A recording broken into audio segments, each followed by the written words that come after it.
Well, hello, thank you for joining me today again on the Church History Trail. You're very welcome to the programme. And we're continuing here at Glasnevin Cemetery. And I want to take you down now and show you the grave of John PHILPOT CURRAN. Now, he was born on the 24th of July, 1750, and he died on the 14th of October, 1817. So he was born in Cork on the 24th of July, 1750, and he died in London on the 14th of October, 1817. Now, John was an Irish orator, politician, champion of Catholic emancipation, and a defender for the United Irishmen. He was a lawyer, and he defended those who were brought up on charges of sedition and treason. Now, ironically, his ancestor was actually a Cromwellian soldier.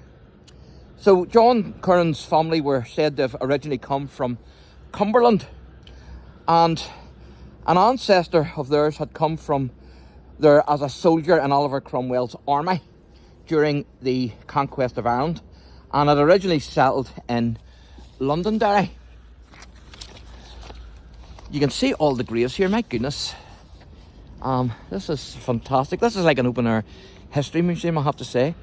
So Curran's grandfather then was from Derry, but he settled in Cork. Now, the PHILPOT family produced Irish judges, lawyers, bishops, priests and noblemen. John Curran had studied at Trinity College, Dublin, where he was described as the wildest, wittiest, dreamiest student. And he was called to the bar in 1775. Because of a speech impediment, he was nicknamed Stuttering Jack Curran, and he eventually got rid of his speech impediment by, believe it or believe it not, constantly reciting Shakespeare and Bolingbroke in front of a mirror, and became a noted orator. So that's incredible. And he fought 5 duels in his lifetime. So I'm going to take you through the old replica gate here of the cemetery. This is based on the original gate.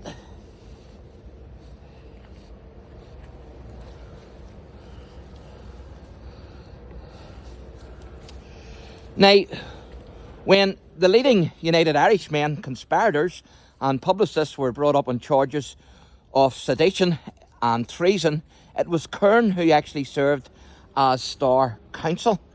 Now, Curran's courtroom performances were widely reported and admired, but in many of the more celebrated cases, he actually failed to secure acquittals. And he defended the Reverend William Jackson, Archibald Hamilton Rowan, Napper Tandy. If you're familiar with the United Irishmen, you will know of these men. William Orr, that was the cry, the battle cry going into Antrim in 1798. Remember Orr, who was executed.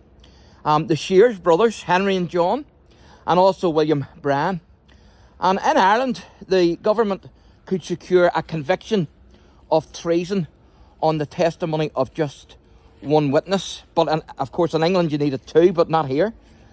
And so that was back then. So where Curran did succeed, he had to rely heavily on lengthy cross-examination of government witnesses, seeking to entrap them in inconsistencies. And he used this technique, of course, to great effect in the case in 1797 of 11 members of the congregation of the Reverend Thomas Ledley Birch of First Saintfield Presbyterian Church. And of course, just behind the church in Saintfield, the Battle of Saintfield took place on the 9th of June 1798. And so there's some of the United Irishmen buried there, and there's also a lot of information there. So if you're near the area, then head to Saintfield if you're interested in that.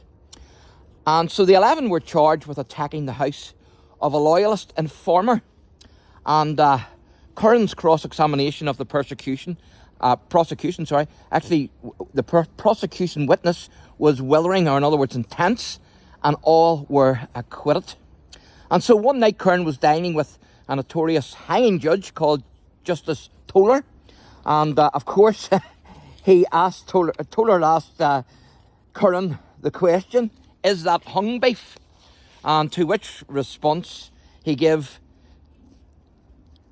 "Try it, my lord, then it is sure to be." So he certainly had a sense of humour.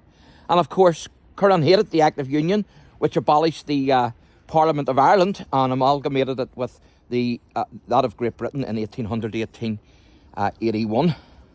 Now, during Emmet's Rebellion in July 1803, there was a new attempt, of course, at insurrection. That was by Robert Emmet. It's known as the Emmet's Rebellion.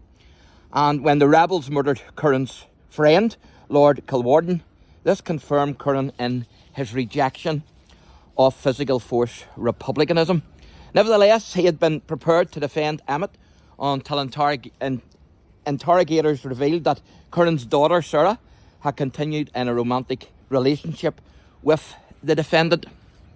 And Curran was scandalised. He disowned Sarah, who was to die 5 years later of tuberculosis in Sicily. So it's hard to believe that a father could disown his daughter, but there you go. So Curran did appear, however, on the 1st of September 1803 for several of the 19 persons who were tried for complicity with Emmet in the rising, though he spoke only on behalf of the tailor, Owen Curran. So John Philpot Curran died on the 14th of October 1817, and we're right beside his grave because this is it here. Isn't this amazing? And you can see the old spelling there, the V for a U. Curran. Absolutely amazing. And we have Alton here, who's going to give us another wee bit of information on the tomb here. Hello, sir. Hello there, how are we? We're not so bad. So what can you tell us then? Can you add maybe some to what I've said there already? Yeah, well, one thing I like about John Philpot Curran, I think you mentioned his sense of humour. Yes. He was known as one of the wittiest men that you'd ever meet. In fact, even on his own deathbed, he had a terrible issue with his chest and he was coughing an awful lot, terrible health. And the next morning, his doctor came to his deathbed and said to him that your cough has, gotten worse overnight. And Curran replied, his last words that he ever spoke, "My dear doctor, that can't be the case. I've been practicing all night." So those were his dying words. But as I say, a man who was well known for his wit and his sense of humour. And of course, when he was eating with the hanging judge, as I mentioned earlier, and the judge asked him, "Was that hung beef?" And he says, "Try it, my lord, and it's sure to be." Well, Lord Byron called him the wittiest man he ever met. So, fantastic. High praise. But he actually wasn't, he died 1817. The cemetery here in Glasnevin didn't open till 1832. He was actually originally buried in Paddington Cemetery in London. Ah, yes. Yeah. So he was moved here then, he was obviously? moved here, and it was, an interesting reason why. The cemetery wanted to raise prestige, for yes. Glasnevin. And so it was almost like we went on headhunting missions trying to find famous people who might have once mentioned how they wanted to be buried in Ireland. Yes. Curran was one of them, of course. And so arrangements were made in 37. Not long after the cemetery opened, his body was exhumed from Paddington, brought over the Irish Sea and laid to rest here in Glasnevin. And then this area of the cemetery now bears his name, Curran Square. So, oh yes, that never dawned on me. Yeah. So that's why this is called Curran Square. That's absolutely right, yeah. Ah, fantastic. Yeah, and a beautiful sarcophagus here, kind of based on Roman designs. Ah, it's absolutely fantastic. And if I just take the viewers around the other side, they'll see the date of his death. Uh-huh. And I think his age is there as well, 67 if I remember rightly.